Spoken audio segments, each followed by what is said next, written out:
10-year-old Luna Miles gripped the controls, her knuckles white. Her first solo mission. The stars weren't just twinkles in a book anymore. They were vast, silent giants surrounding her tiny ship, the Stardust Cruiser. Outside her viewport, Earth was a swirling blue marble, so beautiful it almost hurt to look at. A red light blinked on her console. Proximity alert. Weird. She was supposed to be completely alone in this sector.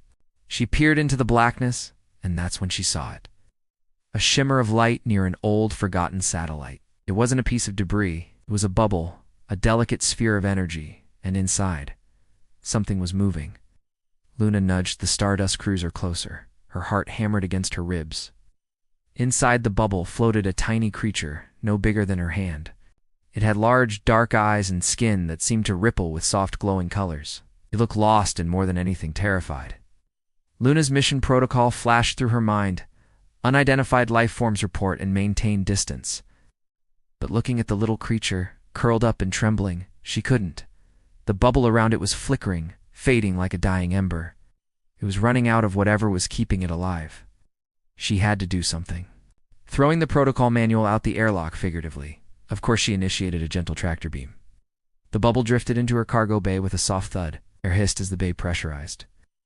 Luna suited up, her hands fumbling with the helmet clasps. When she stepped into the bay, the creature uncurled, its skin pulsing with a frightened, deep red light. "Hey there," Luna said, her voice soft. "It's okay. I'm not going to hurt you." The creature just stared, its red glow intensifying. It didn't understand her words. How could she communicate? Then she remembered her art kit, the one her dad insisted she'd bring to document the journey. She grabbed a digital tablet and drew a simple, smiling face. She held it up, the alien tilted its head. Slowly, its red light softened to a warm, gentle orange. It understood a smile. Friendship.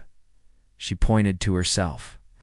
Luna, then she drew a stick figure of the alien. The creature floated closer and tapped the screen with a tiny, three-fingered hand, its skin flashing a brilliant, happy yellow.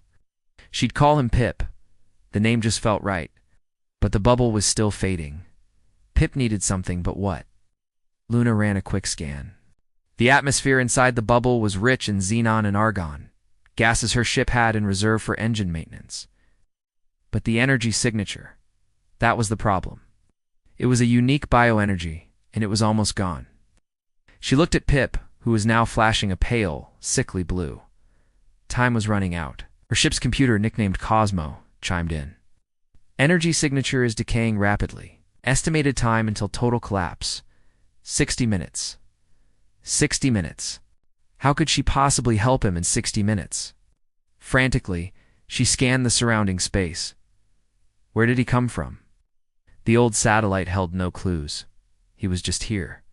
Pip pulsed a pattern of colors. A bright star, then a streak of green, then a planet with 3 moons. Ha! He was showing her where he came from. Luna pulled up the star charts, her fingers flying across the console. Cosmo? Cross-reference this pattern with known star systems in this quadrant. The computer word match found. Gas giant with 3 moons in the Cygnus X1 system. Unexplored territory. It was far, too far. The fuel projections were grim. Warning, Cosmo stated flatly. A round trip to Cygnus X1 will exhaust 98% of our fuel reserves. Margin of error for a return journey is less than 2%. That was insane. If anything went wrong, if she miscalculated the burn by a fraction, she wouldn't make it back. She'd be just another piece of cosmic dust. She looked at Pip, his blue light getting dimmer by the second. His large eyes were fixed on her, full of a desperate, silent trust.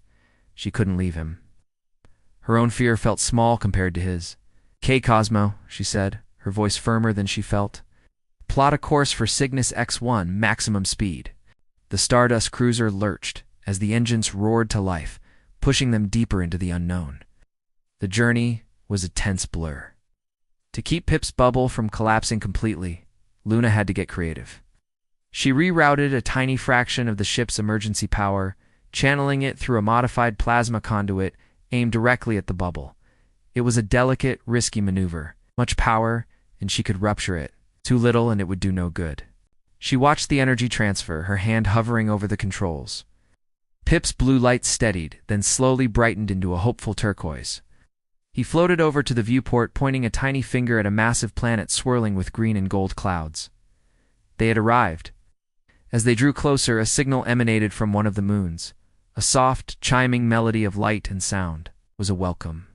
A moment later, dozens of other bubbles, large and small, emerged from the moon's shimmering atmosphere. They surrounded the Stardust cruiser, their occupants glowing with brilliant shades of yellow, magenta, and gold. They were a family. Pip's family. He zipped around the cargo bay, his colors a dazzling rainbow of pure joy. Luna lowered the bay door, and Pip's bubble floated out to join the others. One of the larger aliens, glowing with a serene, majestic purple, paused in front of Luna's viewport. It held up a hand, just like Pip's, and its light flashed a pattern, a heart, a star, a simple smiling face. "Thank you." Luna smiled back, a tear tracing a path down her dusty cheek. She watched as Pip was enveloped by his family, their lights merging into a spectacular display before they all receded back to their home moon. She was alone again, but she didn't feel lonely. The fuel gauge was blinking red, critically low. "Cosmo," she whispered, "get us home." The trip back was silent. Every system was powered down to conserve energy. She drifted in the dark, the quiet hum of life support her only companion. She thought about Pip, about his trust in her. She had been so afraid, but helping him had shown her a courage she never knew she possessed. It wasn't about being fearless. It was about being scared and doing the right thing anyway. Just as the last drop of fuel was consumed, the Stardust cruiser drifted into Earth's orbit. Her comms crackled to life. "Stardust cruiser, this is mission control. You are way off course. But welcome home, Luna. Welcome home."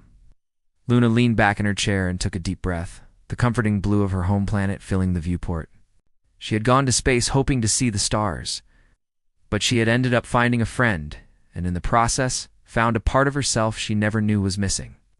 The universe was big and full of wonders, but she now knew the biggest wonders were the connections we make along the way.